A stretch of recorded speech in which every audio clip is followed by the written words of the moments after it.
Hi everyone, good morning. Once again, I welcome you all.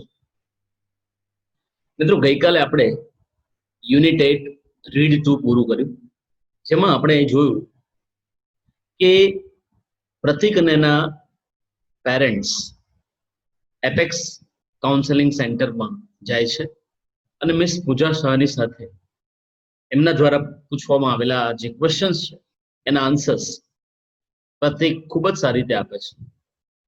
હવે સાચા answer આપ્યા એટલે એને સાચો જ જવાબ મળવાનો છે. સાચા આન્સર આપ્યા પછી જ્યારે મિસ પૂજા શાહ એમના જવાબો રજૂ કરશે, એમના પોતાના સજેશન્સ રજૂ કરશે, તો એ યોગ્ય હશે અને પ્રોપર હશે.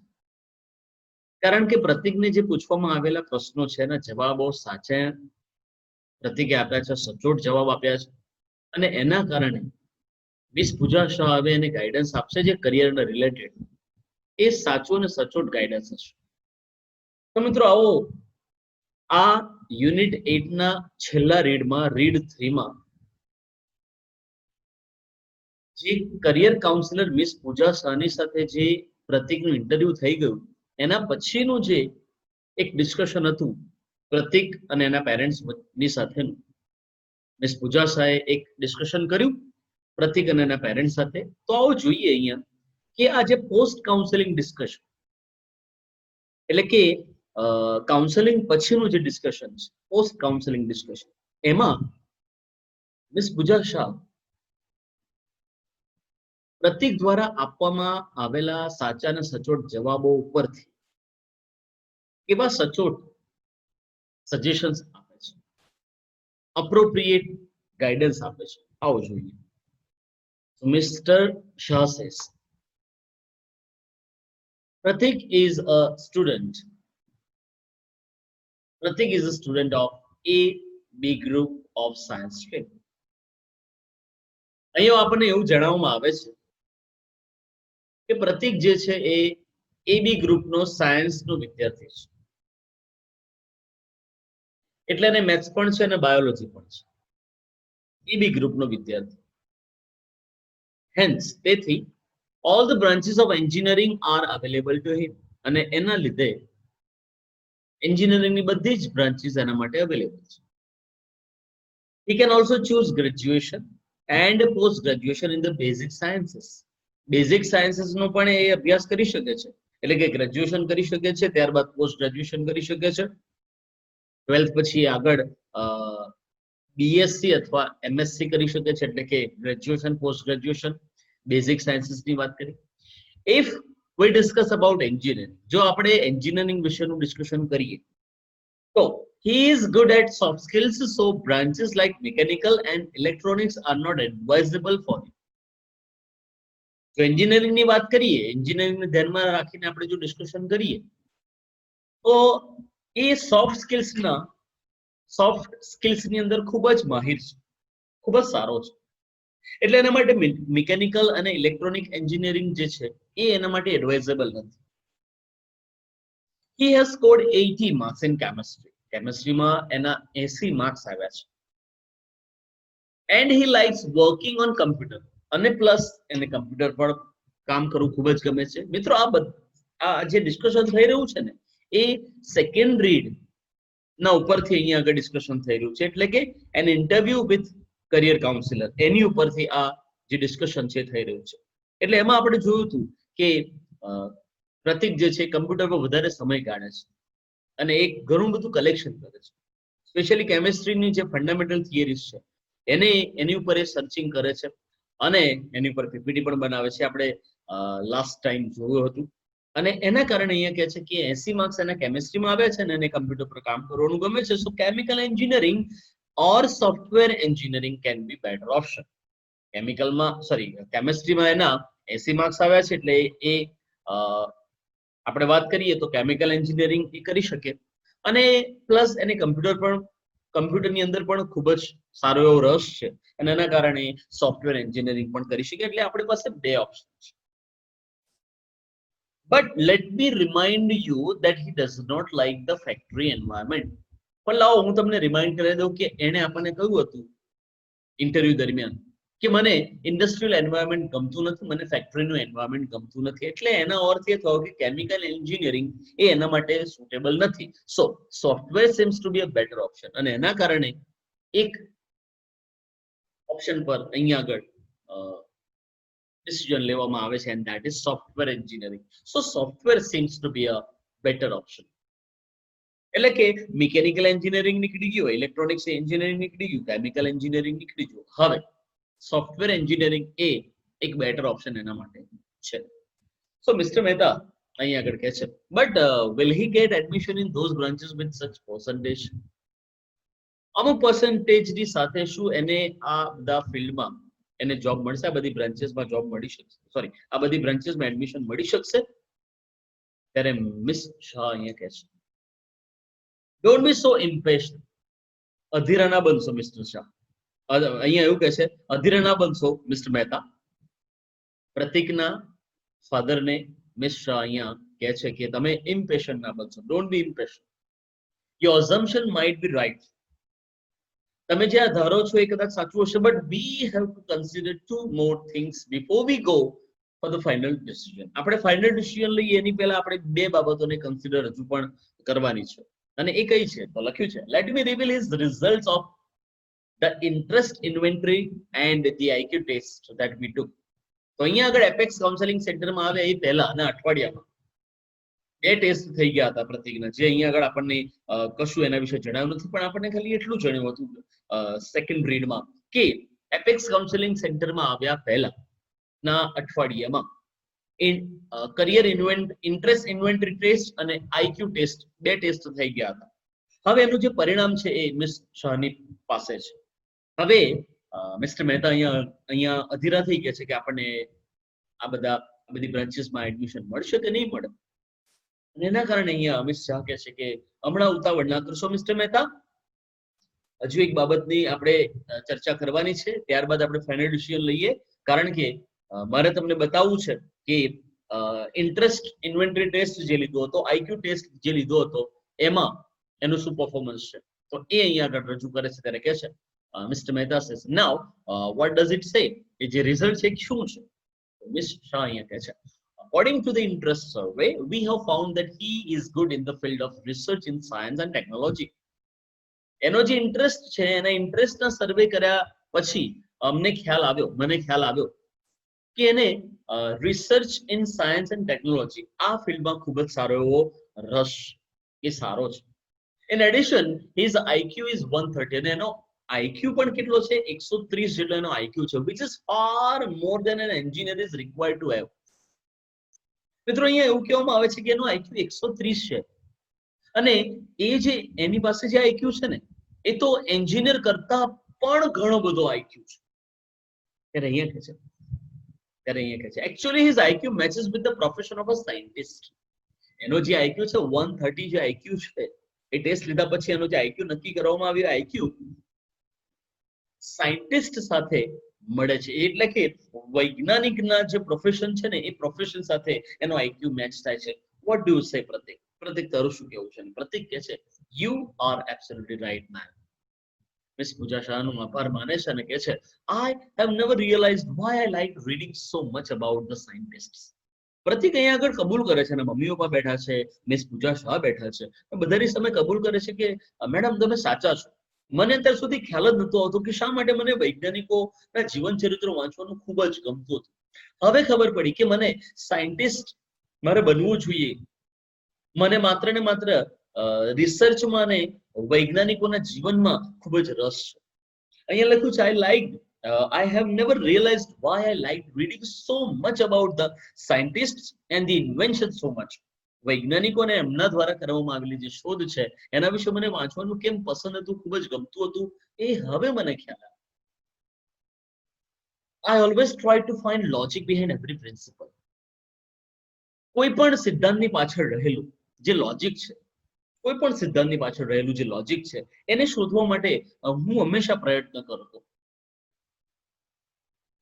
તો મિત્રો અહીંયા પ્રતિક જે છે, પ્રતિકના મનના વિચારો અને મિસ પૂજા શાહ દ્વારા કહેવામાં આવેલી વાત કે જે વ્યક્તિ એન્જિનિયરિંગને તદ્દન લાયક છે, પરંતુ એના કરતા પણ ખૂબ જ સારું એવું ભવિષ્ય એ અલગ ફિલ્ડમાં બનાવી શકે છે. And that is the profession of scientist. એ વૈજ્ઞાનિક બની શકે છે. એ એન્જિનિયરિંગ સુધી નથી, એન્જિનિયરિંગ પૂરતો નથી. એનો આઈક્યુ 130 છે અને એ વૈજ્ઞાનિક બની શકે છે. ત્યારે આગળ કે છે Miss Shah says yes, and by choosing such work you can serve the nation and the society as well. મિત્રો અહીંયા મિસ શાહ પણ પ્રતિકને સાથ આપે છે અને કહે છે કે હા, જો તું આ ફિલ્ડમાં આ ક્ષેત્રમાં આગળ વધે છે તો તું રાષ્ટ્રને પણ સેવા આપી શકે છે અને સમાજને પણ સેવા કરી શકે છે. મિત્રો ઓલરેડી ગયા રીડમાં આપણે જોયું, સેકન્ડ રીડમાં, તો એ પ્રતિકે જ કહ્યું હતું કે હું લોકોને પેઇનમાં જોઈ શકતો નથી. I do not see people in pain, એવું કહ્યું હતું. એને રાષ્ટ્ર, એનું પોતાનું જે ટેલેન્ટ છે પોતાના રાષ્ટ્રની પ્રગતિ માટે ખર્ચવું છે. તો અહીંયા આગળ આ ચાન્સ છે કે જો એ સાયન્ટિસ્ટ બને છે તો એ પોતાનો જે ઇન્ટરેસ્ટ છે અને પોતાના જે મનના વિચારો છે, નેશનને એટલે કે રાષ્ટ્રને મદદ કરવી છે, રાષ્ટ્રની સેવા કરવી છે, સોસાયટીની સેવા કરવી છે, આ બધું જળવાઈ રહેશે જો એ સાયન્ટિસ્ટ બનશે તો. Mr. Mehta says, but how do you connect his passion for reading detective novels and solving mysteries and his values of truth and justice?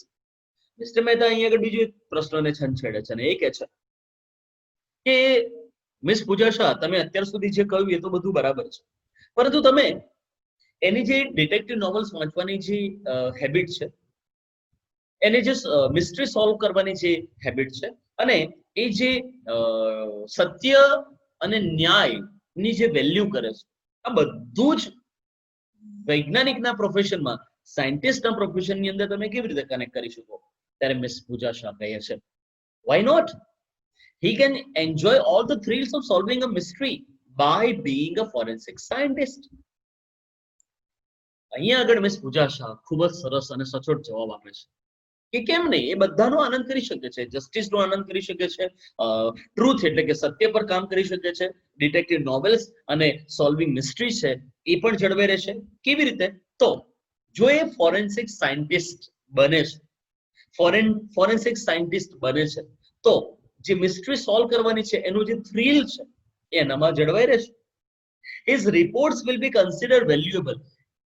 Forensic scientist બન્યા પછી એ જે રિપોર્ટ કાઢશે અને એ જે રિપોર્ટ તૈયાર કર્યો હશે એ રિપોર્ટ જ્યારે કોર્ટમાં રજૂ કરવામાં આવશે, અદાલતમાં રજૂ કરવામાં આવશે, ત્યારે જે તે પણ નિર્દોષ લોકો છે, ઇનોસન્ટ લોકો છે, એ ઇનોસન્ટ જેટલા પણ વ્યક્તિઓ છે જે એમને અન્યાય નહીં થાય, એમને ન્યાય મળશે. એટલે કે જસ્ટિસની બાબત જે છે, ન્યાયની બાબત જે છે, એ ન્યાયની બાબત પણ શું થશે?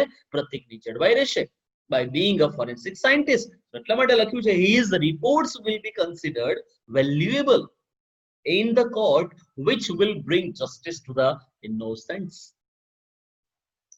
forensic scientist બને છે તો એની જે ડિટેક્ટિવ નોવેલ્સ વાંચવાની, સોલ્વિંગ મિસ્ટ્રીને સોલ્વ કરવાની, ટ્રુથ અને જસ્ટિસ, આ બધી બાબતોની જે એ વેલ્યુ કરે છે, આ બધી જ વેલ્યુઝ એની જળવાઈ રહેશે only in the profession of a forensic scientist. ત્યારે આગળ કહે છે a forensic science expert, forensic science ના જે એક્સપર્ટ્સ છે એમની પાસે શાની જરૂર છે? needs all the logic. પહેલામાં પહેલું તો બધા પ્રકારનું લોજિક એમની પાસે હોવું જોઈએ, and the art of troubleshooting which your son already has. બે વસ્તુની જરૂર છે, એક તો બધી જ બાબતોનું લોજિક જરૂરી છે, અને બીજું કોઈ પણ બાબત છે, કોઈ પણ ક્રાઇમ છે, એની મેટર, કોઈ પણ બાબત, તો એને ટ્રબલ શૂટ કરવાની, એને સોલ્વ કરવાની જે કળા છે ને મિત્રો, એ પ્રતિજ્ઞામાં ઓલરેડી છે જ. તમારા દીકરા પ્રતિજ્ઞામાં એ બાબત છે ને છે જ. એના કારણે આગળ કે છે પ્રતિક, ઓહ થેન્ક યુ મિસ શાહ. પ્રતિક ખૂબ જ ખુશ થઈ ગયું અને કહે છે I really feel relieved and happy with just a thought that I'll pursue a profession which has incorporated my hobbies, my values, my passion, my abilities and my view of life. પ્રતિક ખુશ એટલા માટે થઈ ગયો છે કારણ કે એના જેટલા પણ થોટ્સ છે એ બધા જ થોટ્સને કોઈ પણ પ્રકારનું ઇન્ટરફિયરન્સ થતું નથી. એ ચાહે એની હોબીઝ હોય, એના વેલ્યુઝ હોય, એનો પેશન હોય, એની એબિલિટીઝ હોય, કાં તો એ જિંદગી જીવવાના એના વ્યૂઝ હોય, આ બધી જ બાબતો જળવાઈ રહે છે અને એ માત્ર ને માત્ર એ ફોરેન્સિક સાયન્ટિસ્ટમાં ફોરેન્સિક સાયન્સમાં આગળ વધે છે, ફોરેન્સિક સાયન્ટિસ્ટ બને છે તો, અને એના કારણે હવે જે પ્રતીક છે એને હળવાશનો અનુભવ થાય છે, હેપીએસ્ટ એ ફીલ કરે છે, હેપીનેસ ને એ ફીલ કરી જાય છે અહીંયા આગળ. I would never be bored with such work. જો મને આવું કામ મળશે, જો હું ફોરેન્સિક સાયન્સમાં આગળ વધીશ, હું ફોરેન્સિક સાયન્ટિસ્ટ બનીશ, તો મને એ કામ કરવામાં કોઈ પણ પ્રકારનું બોર્ડમ વચ્ચે નહીં આવે, કંટાળો નહીં આવે. In fact I would enjoy working over time. મને એ કામમાં રસ છે, મને એ મિસ્ટ્રી સોલ્વ કરવાની ગમે છે, મને જસ્ટિસ આપવાનું ગમે છે. એનો અર્થ એ થયો કે જ્યારે હું કામ કરીશ ત્યારે ઓવર ટાઈમ કરતી વખતે પણ મને મજા આવશે, આનંદ આવશે. અને ત્યારે મિસ શાહ કહેશે, mister Mehta, I have just try to help you. Mister Mehta, મેં તમને બધાને એક માત્ર મદદ કરી છે, મેં મદદ કરવાનો એક પ્રયત્ન કર્યો છે, અને છેલ્લે steel the choice is yours. તમારા દીકરાની પાસે કયા કયા પ્રકારની એબિલિટી છે, બસ મેં એને ક્વેશ્ચનરી એટલે કે પ્રશ્નોત્તરી કરીને મેં પૂછી લીધું, અને એના પછી મેં તમને સચોટ અને સાચા અહીંયા આગળ ઉપાય આપ્યા છે. કયા પ્રોફેશનમાં એને આગળ વધવું જોઈએ, કયા ક્ષેત્રમાં આગળ વધવું જોઈએ, બધું મેં તમને કહ્યું છે.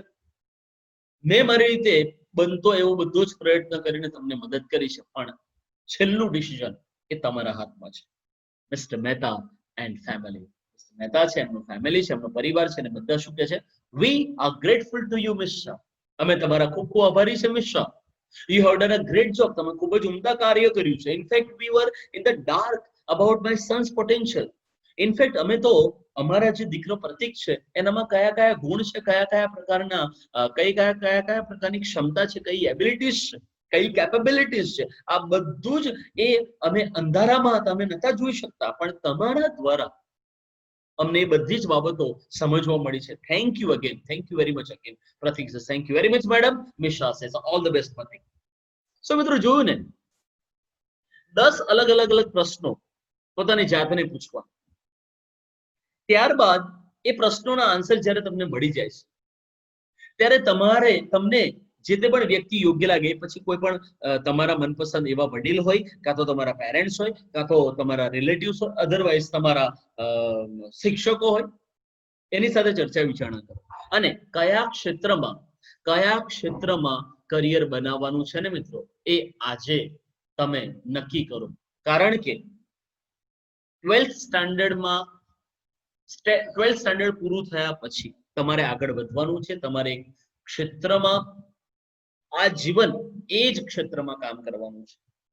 તો મિત્રો, before 12th standard please think over it, ponder on it, કારણ કે તમારે તમારી કારકિર્દી બનાવવાની છે. તો મિત્રો, કારકિર્દીના અનુસંધાનમાં કરિયરના રિલેટેડ આ જે યુનિટ 8 ગેટિંગ રેડી, જેની અંદર ટોટલ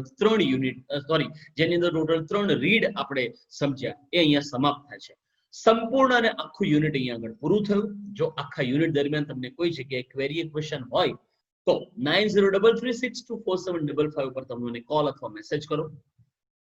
અન્ય શાળાના વિદ્યાર્થીઓ તમારા પોતાના અંગ્રેજી વિષયના શિક્ષકોનો સંપર્ક સાધી લેવો. મિત્રો, આ વિડિયો લેક્ચર અહીંયા સમાપ્ત કરીએ છીએ. ફરી એકવાર મળીશું નવા યુનિટ સાથે. ત્યાં સુધી good bye friends. Thank you very much for being